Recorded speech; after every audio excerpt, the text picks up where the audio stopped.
साधु अवज्ञा तुरंत भवानी कर कल्याण अखिल के हानि। जो विरक्त संत हैं उनके प्रति केवल रोष दृष्टि से देख लेने मात्र से अनेक जन्मों के पुण्य नष्ट हो जाते हैं। फिर उन पर प्रहार कर देने से तो सर्वनाश हो जाएगा। उनको न लोक के रहेंगे, न परलोक के, न उनके बाप बाबा रहेंगे। पितरों तक का नाश हो जाता, पतन हो जाता है। अगर एक कुल में भगवत भक्त जन्मे तो उनके पितरों की तृप्ति हो जाती है, उद्धार हो जाता है। अगर एक दुष्ट जन्मे तो पितरों तक का पतन हो जाता है। सब सुहित, सबसे प्यार करो, निष्काम भाव से रहो, भगवत धामों का सेवन करो, निरंतर भगवान नाम जप करते हुए अपने इष्ट का ध्यान करो। ये हुआ चलना, अभी पहुंचना नहीं हुआ। भगवान कह रहे हैं मनुष्याणाम शास्त्रेषु कश्चित् यतति सिद्धये। सिद्ध के मार्ग में कोई बिरला ही चलता है जो बिल्कुल शास्त्र की आज्ञा के अनुसार, गुरु की आज्ञा के अनुसार चलता है। भगवान के नाम का कीर्तन करना, भगवान के श्री विग्रह के सामने नृत्य करना, जोर जोर से भगवान को एकांत में पुकारना, बड़े महापुरुषों का संग करना। साधु संग बहुत सोच समझ के करे। हमको उपदेशक तो लाखों मिल सकते हैं, लेकिन साधु मिलना कठिन मिल, इसलिए कभी आज तक संग नहीं किया। प्रवचन हो रहे दूर से सुन लिया, कभी संग नहीं किया, आज तक किसी का संग नहीं किया। उनके वचनामृत को पकड़ा और परमार्थ पे चले। दूर से सुन लिया, भगवान की बात अगर सत्य मिल रही है तो उसे स्वीकार कर लिया, आगे बढ़े। कपटी, दंभी, पाखंडी, बहुत तरह के वेश धारण करने वालों की बढ़ोतरी होती चली जा रही। शास्त्र और गुरु आज्ञा के अनुसार चलने वाला साधु, उससे हमारा संग होना चाहिए, तभी हमको लाभ मिलेगा। हमको प्रवचनों से लाभ नहीं मिलेगा। जिसके स्वयं के आचरण पवित्र नहीं, जो कंचन कामिनी का गुलाम है, वो ब्रह्म तत्व का उपदेश करे तो कैसे अनुभव में आएगा? अनुभव में तब आता है जब स्वयं में स्थित हो और फिर वो बात कहे तो बात समझ में आती। तो हजारों में कोई एक सिद्धों के मार्ग में चलता है, ये भगवत मार्ग में, और उन मार्ग में चलने वालों में हजारों में कोई एक सिद्ध होता है। क्यों? क्योंकि बीच में इतनी मनोहर वाटिकाएं माया फेंक देती है, उसी में मन रम जाता है। भगवान तो फिर मिल जाएंगे, अच्छा अच्छा खाने को मिल रहा है, पहनने को मिल रहा है, घोड़ा गाड़ी में चलने को मिल रहा है, रुपया पैसा है, बड़े भगत है, फंस गया।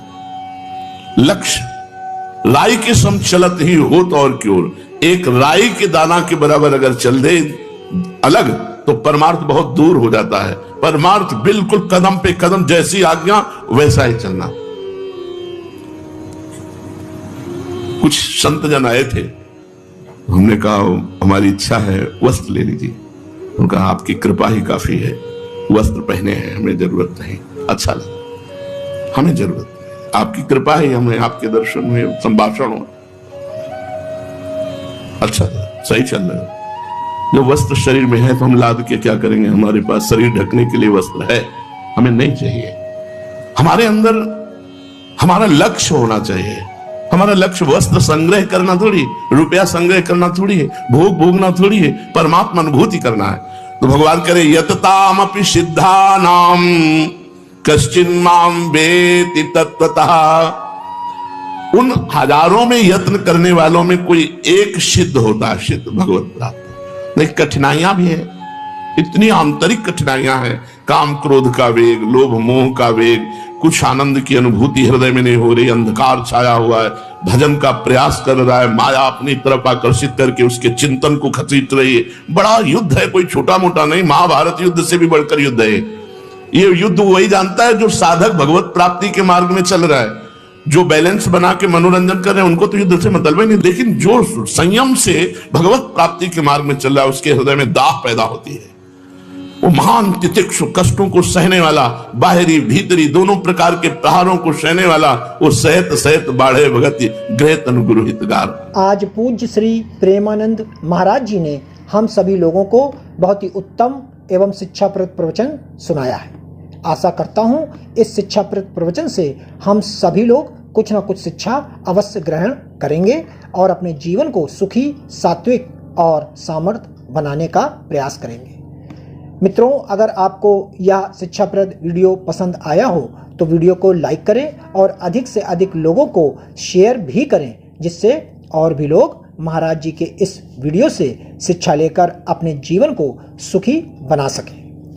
अगर आपने अभी तक हमारे चैनल को सब्सक्राइब नहीं किया है तो तुरंत सब्सक्राइब भी कर लें, जिससे आपको नोटिफिकेशन के माध्यम से हमारे शिक्षाप्रद महाराज जी के वीडियो तुरंत प्राप्त हो सके। मित्रों, तो फिर कल पूज्य श्री प्रेमानंद जी महाराज का कोई शिक्षाप्रद वीडियो लेकर के आपके समक्ष प्रस्तुत होंगे। तब तक के लिए राधा राधा।